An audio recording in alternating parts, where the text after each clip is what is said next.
I'm going to talk to you a little bit today about the path to the pathway. So obviously I've come back into the system now and looking to progress my way through the pathway through CA. And I just want to sort of talk to you a little bit about some of the things that I've done to try and help improve my umpiring, to try and help me become a better umpire, to help me on that journey and my progress through. So, firstly here, then and now. So just to provide a little bit of context for this, do we recognise this fella here? Right. Yes, Dennis Lilly. Back in the day, I was fortunate to be able to umpire Dennis when he played for Tasmania. So some of you will remember that he played for Tasmania for a little while. Devonport Oval there, when first class cricket was still played at Devonport. I was about 21, 22 years old at that time when he came to play for Tasmania. So as a young bloke, suddenly I was in a situation where I was umpiring one of my heroes. I'd watched him on television, him and Thompson and all of that sort of stuff through his heyday and growing and as I was growing up, and then suddenly I was going to be on a field of play with him. So as a 21 or 22 year old, that experience was quite terrifying for me. And I was really quite worried about it and really quite nervous about the whole experience and about him coming. And there'd been a lot of chatter about him coming and playing for Tasmania and will he play or won't he play and all of that sort of stuff. And that all added to a bit of the drama and the theatre of all of it. So it came round to game time and the butterflies were really there. Butterflies in my stomach. How was I going to handle this? What was I going to do? We walked out onto the field, as it was in those days. Tassie were nearly all out by the end of the first day, and so it was going to come time for Lily to come on and have a bowl. Devonport Oval was empty. Suddenly, when the wickets were falling, the place started to fill up, and lots of people came in from nowhere. And if you remember, Devonport Oval's got car parking spaces around about a quarter of the ground. That all became full, the stands became full, and there was a real buzz about the place.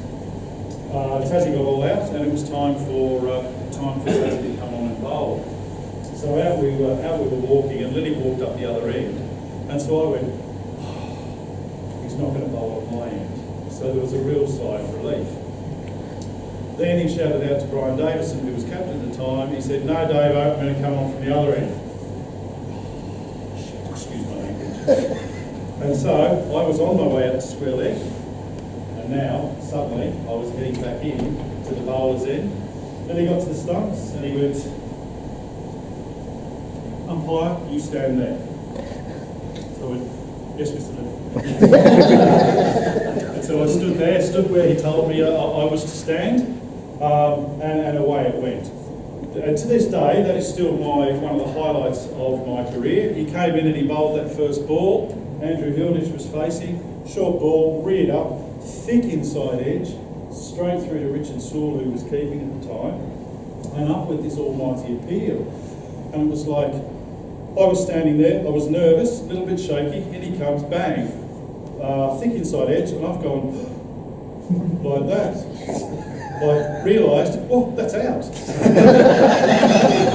and I was umpiring. And so obviously there was a huge appeal, and up went the finger, and the stands and everything just went quiet, and then suddenly just everything erupted. And that was the first time I'd ever experienced anything like that before. On the flip side of that, the last ball of the over, Lily came in and bowled. Wayne Phillips played for South Australia, played a few games for Australia. Just went like that.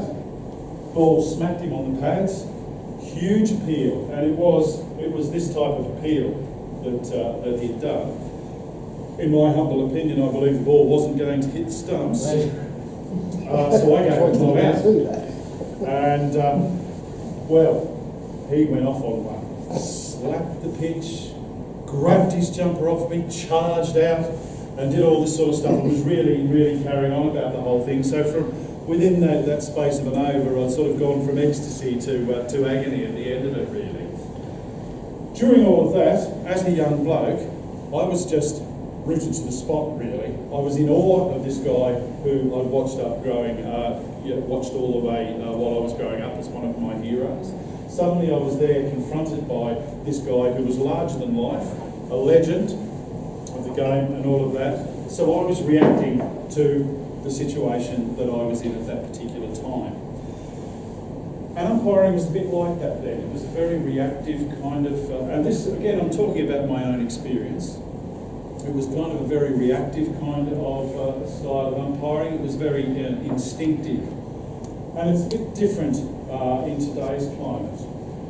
Very often we were sort of, I felt, left to our own devices a bit. We didn't have much on technique and all of that sort of stuff. You kind of developed what you thought worked for you and how you went about those kinds of things. A lot of the judgment about what sort of game you had tended to come from the players and how the players felt about how you were umpiring. There wasn't the systems in place that there are now where you can be observed and get coaching and get advice and all of those sorts of things. So as I say, not a lot of support structures were there.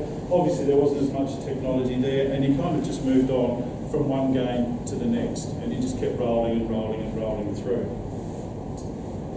What's kind of different now, 20 years later, after really being obviously experiencing all of that and then coming back into the system really with a fresh pair of eyes, and in many ways it was very much like starting again. It's a little bit like riding a bike, I suppose, being on a cricket field. You know, you kind of go out there and you kind of know what to do, but coming back to it after 20 years, it felt like a very foreign experience to begin with. And particularly around the way that umpiring is now viewed these days. So perceptions and attitudes around umpiring are very different now, I think, than they were 20 years ago. There is a clear pathway for umpires now to go through with a kind of a stepped approach. There's a bit of a change of mindset in terms of umpiring and how we are umpires and the way we go about umpiring. There's been a shift away from that reactive, and I guess the theme of today is about proactive, being proactive and not reactive. Heavy emphasis on teamwork and heavy emphasis on learning, and that we are learning all the time when we're umpiring and when we're doing stuff like this and Wednesday night meetings and all of those kinds of things. And there is a lot more emphasis now on being really self-analytical and responding to coaching and responding to being observed and responding to feedback and taking that on board and using that to help us get better. So I think there is a different climate around umpiring now than there was many, many years ago. So being on the pathway, for me, and obviously for other guys doing it as well, you have to make certain commitments to umpiring, to be on the pathway to help progress your umpiring. There's a commitment there to your personal life, to family, to work, and to umpiring. You have to be committed to do that. A commitment to continually seeking to improve and to learn. And I know in many ways, preaching to the converted here, that we've all got a real willingness to learn from what we're doing to help us get better. But there has to be that real commitment there, and a commitment to each other. Commitment to our colleagues and to helping our colleagues to become the best that we can. So, what have I learned? I've learned a few things in coming back. Some of them I already knew, like the value of preparation. We've talked about preparation today. We've talked about pre-match routines and all of those sorts of things that we need to do. There's a sign around, preparation, preparation, preparation. So that is a really valuable thing. I've learned the value of routines, about having those processes there that we go through that help us in our umpiring and that help us accomplish things. The value of being open to ideas, advice and coaching, and sometimes that can be a difficult thing for us to do, is to hear when something perhaps isn't right or we're not doing something perhaps to our best benefit. But you have to be open to those kinds of things, because in the end, all of that advice, all of that help can move you on, can move you forward. And really the value of attitude and having a positive attitude, and Richard talked earlier about having a proactive attitude, the real value of that in working together as a team. I'll just talk to you a little bit about some stuff that I've done that I think has really helped me go through. In terms of preparation, as it was said earlier in the day, I think preparation is not just about physical, it's about mental as well. And that was an area that, and it is an area that I'm really interested in. What goes on inside your head and what goes on inside my head as an umpire, that when I'm on the field and how that is going to help me and how I'm going to get through. So things I kind of looked at were concentration, ways to concentrate and to keep that going. I tended to have a tendency to worry about things and worry about decisions or worry about interactions with players and those sorts of issues. And being able to have a clear focus and a reset strategy, particularly if something's gone wrong or if I've made a mistake or something like that has happened. So ways of pulling myself back and being able to focus on the job going forward. Don't worry about things that I can't control, that don't affect me, or things that are gone. And that is something that I've really tried hard to focus on, because you can't influence and control things that are not within your control. So don't try to do that. Preparation, focusing on the process. So what are the things that I need to do as an umpire to get better? And what processes can I put in place to help me do that? So it's about looking at, I need to do this, how am I going to do that? And then laying that out step by step, following that plan to help me get there. So focusing on the process of doing that, and then the outcomes will stem from there. And fortunately for me, one of those outcomes at the moment is progressing along the pathway with CA, and this is the way that I've been trying to do that. Mindfulness, and I know it's something that's been mentioned before, but it is a big part of what I've tried to do to help me achieve and to help me when I'm out on the field. And I've used meditative processes, if you like. Now, when you use a word like meditation or something like that, it tends to bring these connotations of incense and sitting around and sitar music going off in the background and all of that sort of stuff. That's not what I'm into at all.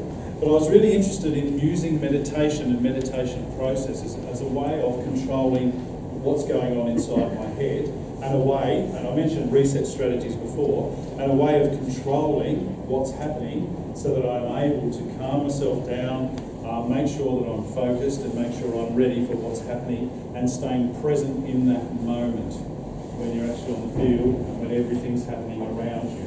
And I've just found that that has really helped me. And the quote there is from a book called Mindfulness in Sports Psychology for Athletes. I'm going to refer to that a couple more times as I go through, and it is a book that I found really helpful in helping me to be able to do that. As being on the high performance pathway, I was really lucky a couple of weekends to go to attend a workshop up in Queensland, where we were spoken to by this fellow called Warren Keenar, who's a sports psychologist. He spoke to us about the psychology of sport. He's worked with a number of sportsmen in lots of different sports and lots of different areas. And he talked to us a little bit about this concept of red and blue thinking. You've probably heard about this before. Red and blue thinking is where we want to be. We want to be present, we want to be there, our thoughts are flowing easily and we're able to concentrate on what we're doing. Red thinking is when something happens. When something happens that takes our focus away or that might have the potential to derail us for whatever reason that might be. So that might be somebody saying something to you. It might be that huge appeal where there's utter disappointment and all of that sort of stuff when you get it not out. That can move you into that area that he calls red thinking. And so the point he was making there was about knowing what sort of things will trigger you. What sort of things will move you from that state where you're there, you're present, you're focused. What sort of things will shift you from that?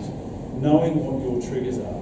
What sort of things will happen on a cricket field that is going to make your blood start to rise? You can feel your face going red, you can feel all that sort of stuff. You can feel that tenseness coming through your body. What are the things that are going to do that to you? And when you can recognise what those things are, how are you going to deal with that? What can you do in order to be able to get yourself back into that state that he calls the blue thinking state? And I just found that really interesting. Another couple of points that's the developing the coping strategies. Another point is about not pretending to be something that you're not. We are all who we are. We all act and respond in the way that we are. So trying to be like somebody else or to copy someone else is not necessarily going to work for us. We have to develop those things ourselves. So again, it comes back to that responsibility of being proactive and thinking what works for me.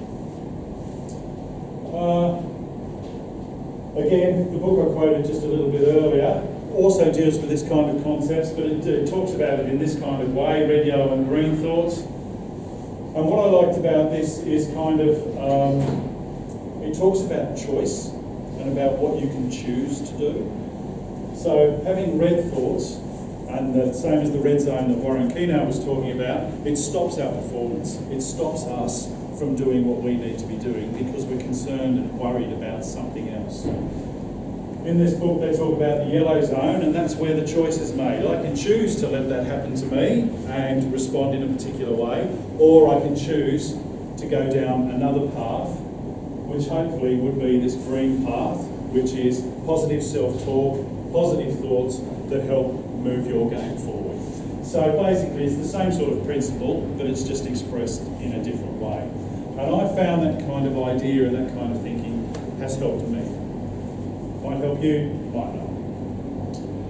Another thing that is a big part of what I do, and it's been referenced a couple of times today, is about visualisation. Again, from this book, it's called Imagery, but it's the same thing, and it's about visualising things in your head. And I just thought there was a couple of good sort of quotes that came out. I mentioned mistakes before. We all do them. It was mentioned earlier. Everybody makes a mistake. We're all human beings.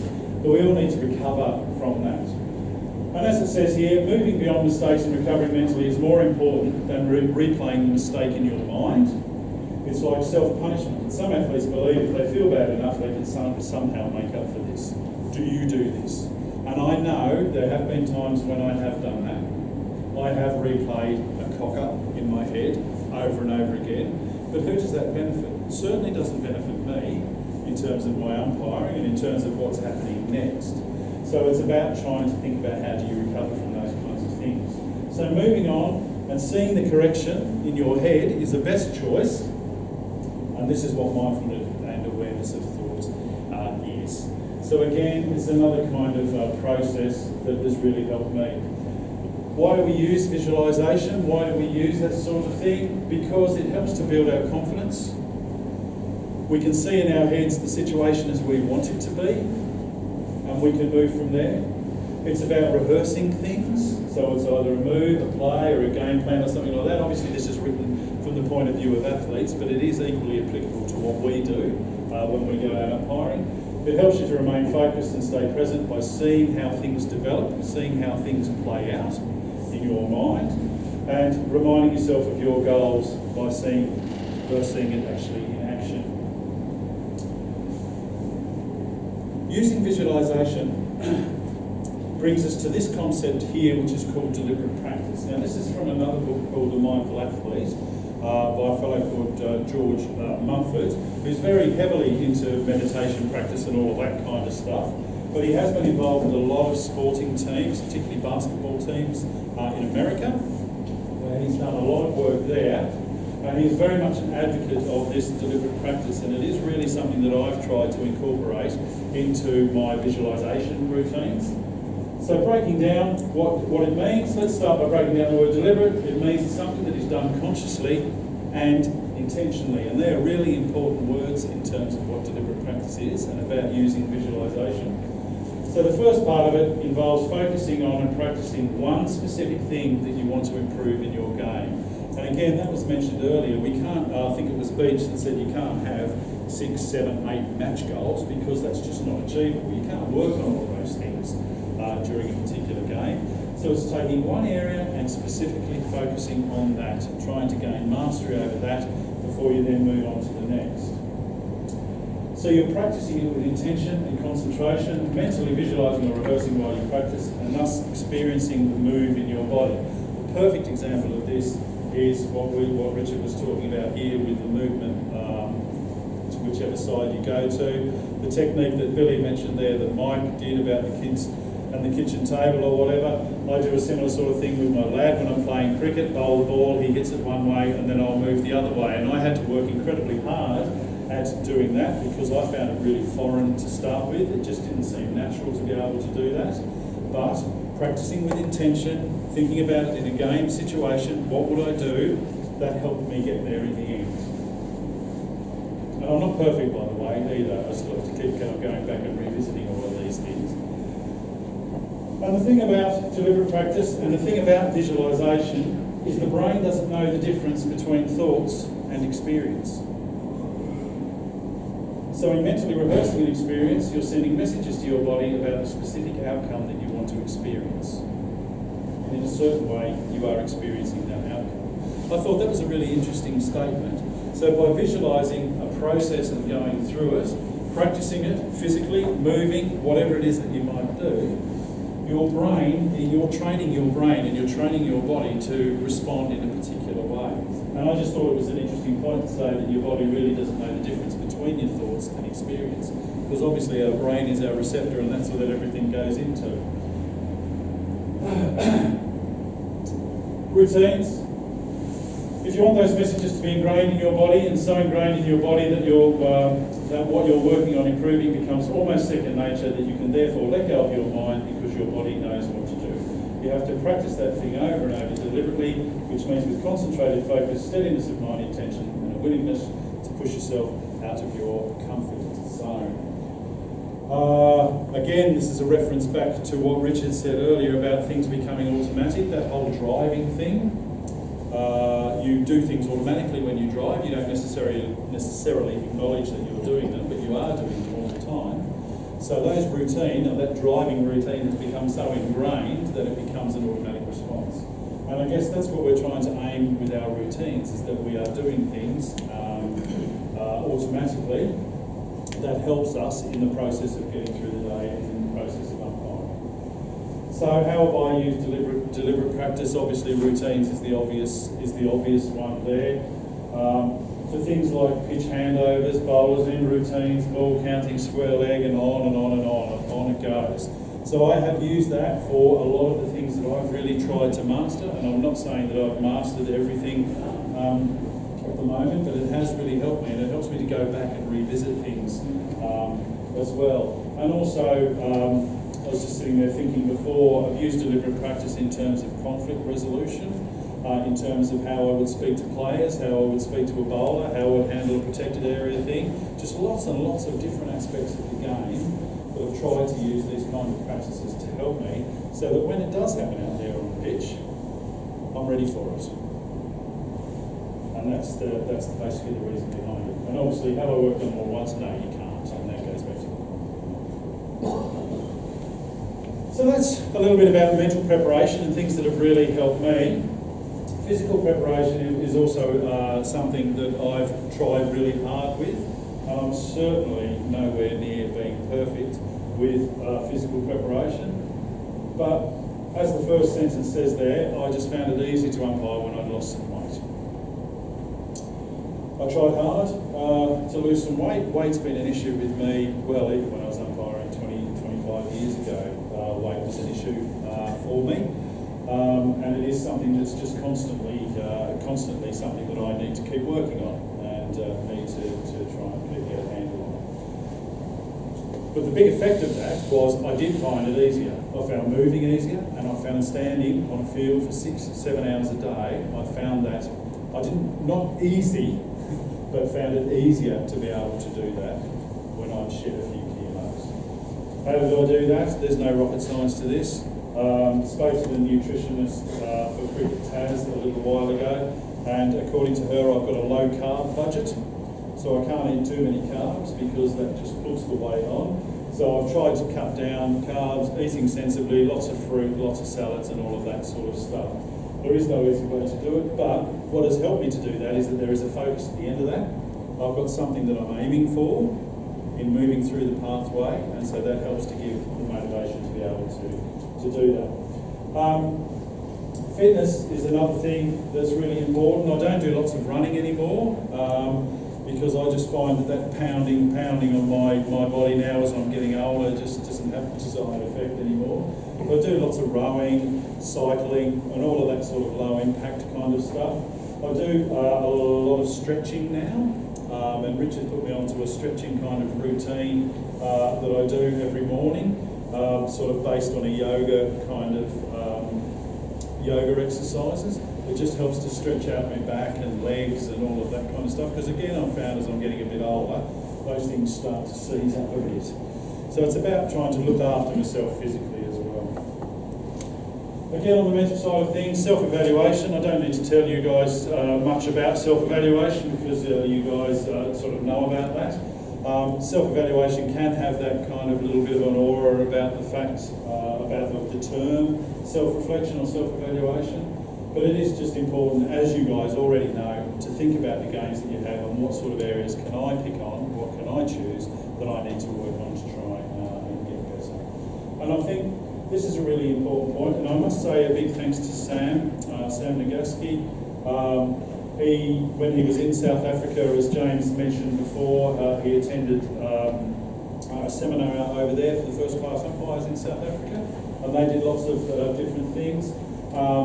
And I've borrowed some of Sam's notes from that particular conference that sort of rang a bell with me. And one of the things that he took was from Dion von Blomenstein, who's the rugby referee umpire coach for South Africa, and he presented at that particular seminar, and he went through a few things of how he works with his rugby referees. And one of the points that he made, and one of the points that we've just made in the session just before me, about umpires must write things down. Reflect and write it down, look for things to improve, and focus on one thing at a time. So again, it's not rocket science. Again, it's a point that's been made before, but it is just being reinforced that it is done in high performance environments all around the world and in different sports as well. So there must be something in it. He also talks about what a good decision is, and as part of that, the high need for procedures in routines and in decision making. When we have an LBW shout, there are things that we're looking for, there are things that we run through our mind, we have a process that we work through, and he was reinforcing how important it is for us to have a process. But he is not talking about just the ins and outs when he's meaning good decisions. A good decision might be going along to that Wednesday meeting. It might be reading through those PCs. It might be going to the gym for an hour. There are lots of good decisions that we make that affect the way that we umpire. So good decisions in this particular context is not just the ins and outs when we're on the ground on Saturday, but it's about all the decisions that we make in our umpiring lives, the way we speak to a player, the way we speak to captains, those sorts of things. Obviously they're impacted by lots of things. And another important point he made was keep it simple. Don't overcomplicate things. Keep it simple to the things that you need to focus on. I'm nearly there. Attitude and teamwork. Another couple of things that I thought were really interesting to consider. Umpires must realise if they want to be the best umpire you can be, you must want every umpire in your team to be the best that they can be as well. And everybody lives together. And that's part of, I guess, what the message is with us all coming together here and looking to improve and looking to get better, is that we can all raise the level of our umpiring together. Very hard to do it on our own, but if we work together, we're able to achieve that. And just because you're involved in an international game, you should not think of yourself as a South African international umpire, but rather you are an international umpire from South Africa. And that's the kind of the fraternity that we've got here, is that we are all umpires. We just happen to be umpires from the south. There are umpires in the north, there are umpires in the northwest, there are umpires on the mainland. But we are all umpires, and we all have that same goal, and we all have those things that we're working together for. And we are valuable resources for each other, and I think we need to remember that. We can help each other, we can move each other on in a non-threatening, honest communication, and a willingness to look at what we do, particularly mistakes, as learning opportunities. The legal representative for the South African Players Association was also at the thing that Sam went to, And again, I just thought this was a bit of an interesting slide about what the players say about umpires. Now, this is in the context of high-performing rugby players and what they thought, but I thought there is a little bit of a context here for us as well.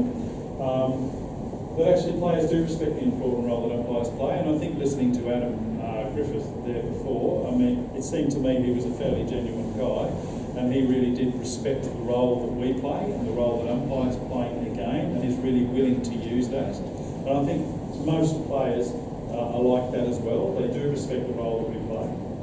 They do accept that we do make mistakes, because we do. We're just human beings. But they want professionalism to be at the core of umpiring. And I think it's been mentioned a bit earlier before about us as professionals. And so the service that we're providing is based on professionalism and the way that we act, the way we project, and the way we respond to the way that things happen. And he gave, this guy gave some examples of what some poor professionalism might be, talking about a player's girlfriend inappropriately, using poor language, and there was a racial slur there at one stage or whatever. Now obviously we know that those things are not really the values that we're trying to promote as a playing control. So consistency was a big effort, was something that the players really wanted. And they wanted the umpires to realise that decisions can have an impact upon them. It's probably not so much, probably not so relevant to us in terms of grade cricket and all of that sort of stuff, but it can have an effect on whether a player gets selected for the first team or second team or whatever each week. Consistency in applying codes of conduct or codes of behaviour is an important one, and constructive engagement. And I guess that's a little bit what Andrew was talking about here in terms of constructive engagement. Is not standing there as you are the law telling the players what to do, but you're actually talking with them, you're engaging with them, and treating them like that. The last point that I'd just like to make is, as it says here, no person is an island. It's very hard to accomplish things on your own, that you need help to be able to do that. These things I've listed around the outside here, these are all people that I have spoken to about umpiring. So not just in my own personal life, but actually about umpiring. As I mentioned before, the nutritionist is someone that I've talked to. Obviously I've read some books. The optician, going and have my eyes tested and all of that, and I've talked to him specifically about umpiring and what my needs are in terms of being able to see and all of that. I've had to talk to work. Colleagues is a really important one, and some of the stuff I've taken today is obviously from Sam, spoken and had some advice off Mike Brown-Smith before, but also other colleagues who I've umpired with and taken advice and talked to about. So using colleagues is really, really important. Coaches, people like Richard, who I've worked quite closely with, and has been able to give me a kick up the bum a few times in terms of being doing things and making sure that I'm on the right track and that I'm following through with what I'm saying and stuff like that.